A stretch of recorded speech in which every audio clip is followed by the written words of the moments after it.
시청자 여러분 안녕하십니까? 뉴스데일리 베스트 미네커입니다.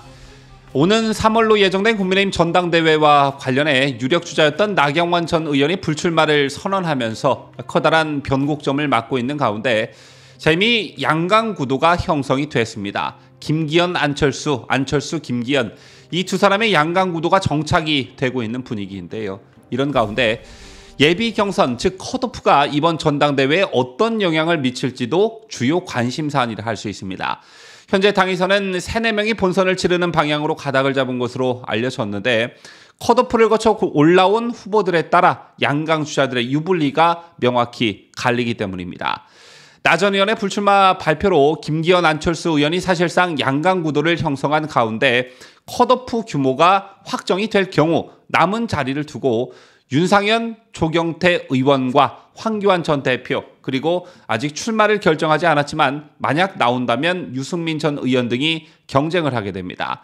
이들 중 황교안 후보의 지지율이 김기현, 안철수 다음으로 높게 나오고 있기 때문에 본선 진출이 유력해 보이고 만약 유승민이 출마를 결심한다면 본선행 티켓을 놓고 황교안, 유승민의 3위 싸움을 예상해 볼 수 있는데요. 물론 3명이 본선을 치르는 안을 당 선관위가 확정했을 경우를 말하는 것입니다.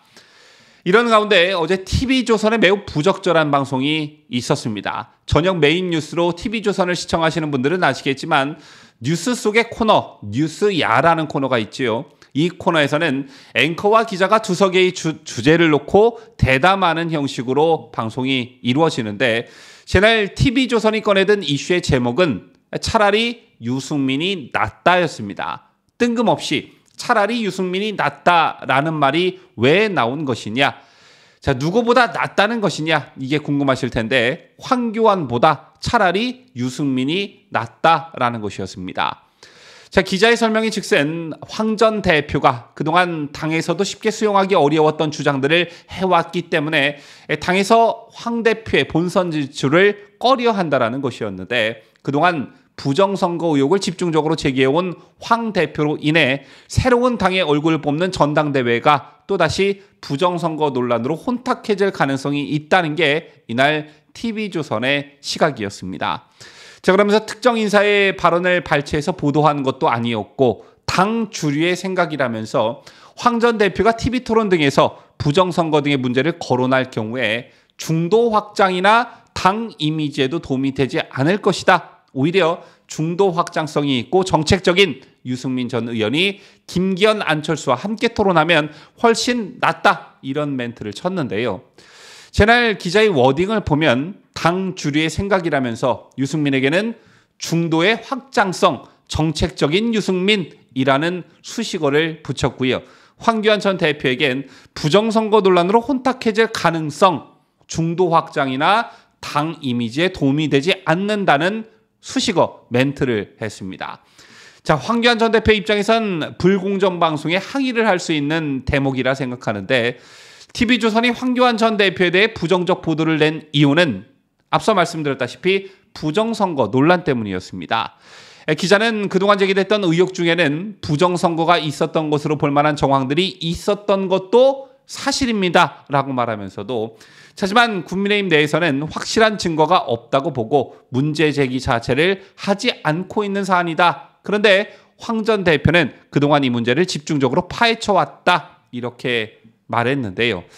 여러분 아시다시피 당시는 부정선거 얘기만 나오면 학을 띄었던 이준석 대표 체제였습니다. 기억하시다시피 부정선거 얘기만 나오면 이준석은 거의 알레르기 반응을 보이곤 했는데 어쨌든 그랬던 당의 분위기 탓으로 황 전 대표의 주장은 묻혔지만 새로운 전당대회 과정에서 내가 당대표가 되면 이런 일을 하겠다라고 어필하는 것은 후보의 자유입니다. 또 이런 일을 하겠다는 후보, 내가 원하는 것을 해줄 것 같은 후보를 찍는 것도 당원들의 자유입니다.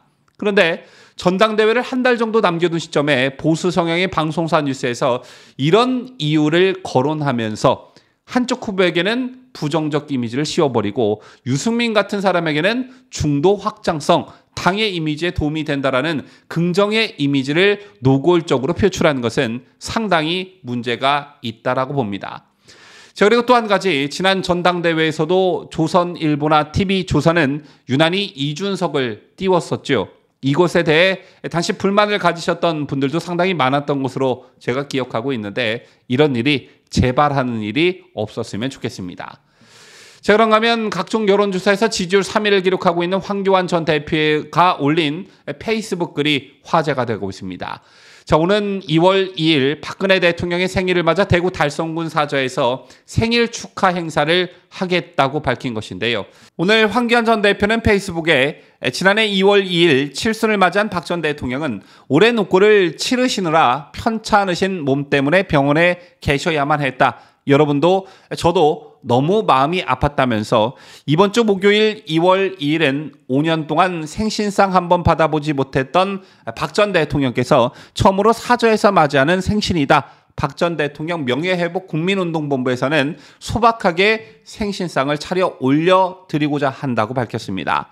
그러면서 황교안 전 대표는 우리 함께 박 전 대통령 사저 앞에 가서 생신을 축하드리자면서 모두의 마음을 하나로 모아 생신 축하 노래를 목청껏 불러드리자 힘이 나시도록이라고 제안했습니다.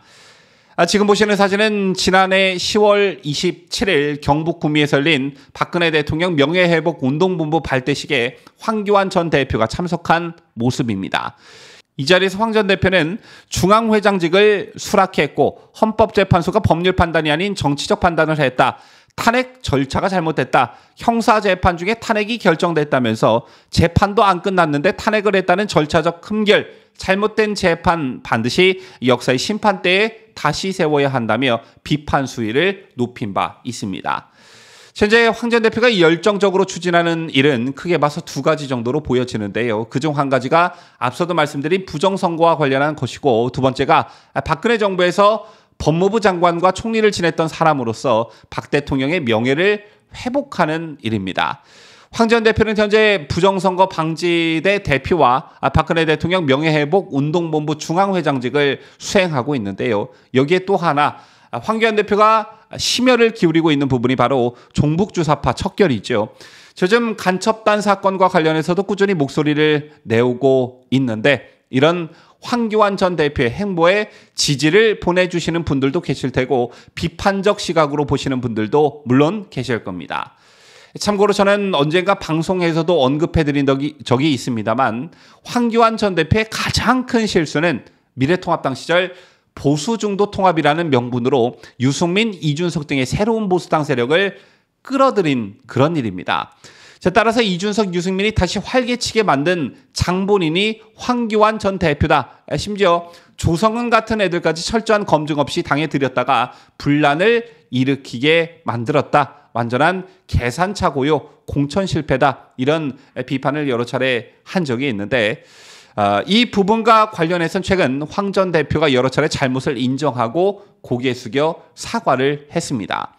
사과에는 반드시 자기 반성과 용기가 필요한 법인데, 저는 이런 황 전 대표의 반성과 사과를 높게 평가하고 싶고요. 앞으로 전당대회에 출마한 황교안 전 대표가 컷오프를 통과하고 본선에 오르게 된다면 어떠한 비전을 당원들에게 제시를 하면서 어필할 수 있을지 좀 관심 있게 지켜봤으면 좋겠다는 생각을 가져봅니다. 지금까지 저는 자유대한민국을 수호하는 뉴스데일리 베스트 민앵커였습니다.